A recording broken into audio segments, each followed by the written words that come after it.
I got the response of Mark Regev to those charges. He's a spokesperson for the Israeli Prime Minister. It's not true.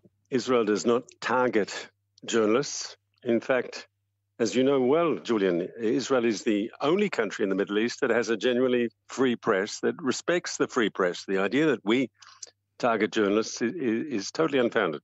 But these journalists were killed, as I understand it, travelling in a car in Gaza in open space. Are you aware of the circumstances in which that car was hit by an Israeli missile?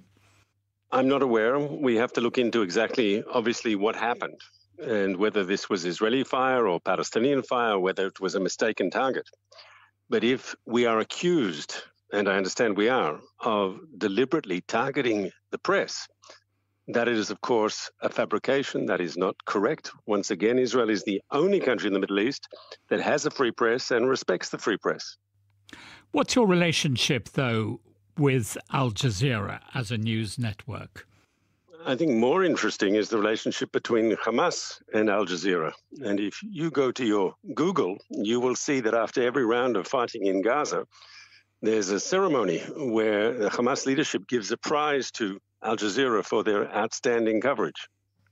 Well, we'll have to take that as fact, but it would seem to suggest on your part that you equate Hamas and Al Jazeera.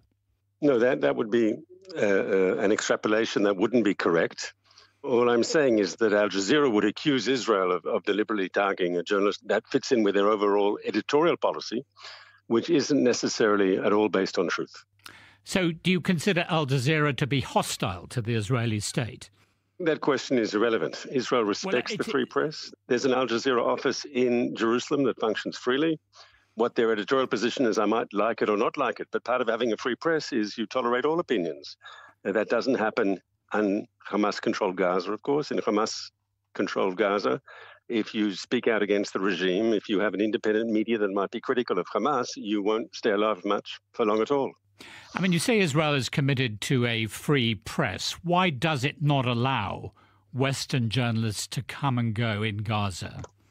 So I believe today we had a BBC crew in Gaza who were there where Israel helped them come in. Right, but I mean, my understanding was that was a controlled trip by the Israeli government, by the IDF. I'm talking about BBC, other Western media outlets being able to base themselves in Gaza and report on what is going on there, if indeed Israel is committed to a free press. I think there are severe professional questions from your point of view as a journalist, because anyone reporting from Hamas-controlled territory, when you interview people, when you speak to people there, when the journalist goes, they have to live with Hamas. On the more general issue, though, on the number of journalists who've been killed in Gaza since the start of the conflict, the Committee to Protect Journalists puts the number at about 70, and notwithstanding, as one of your colleagues pointed out to me, that about 15 perhaps of those are media workers connected to Hamas. I think even the US Secretary of State, Antony Blinken, said today, too many journalists are being killed in Gaza. Your response to that? So, of course, on October 7th, there were a number of Israeli journalists who were murdered by Hamas.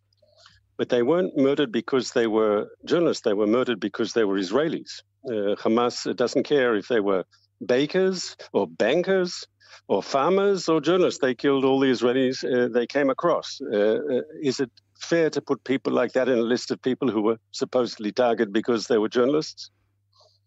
So Israel does not, as you began saying, kill or target journalists in Gaza. They're just part of the collateral damage. We regret any civilian that's caught up in the crossfire. We don't want to see that sort of thing whatsoever.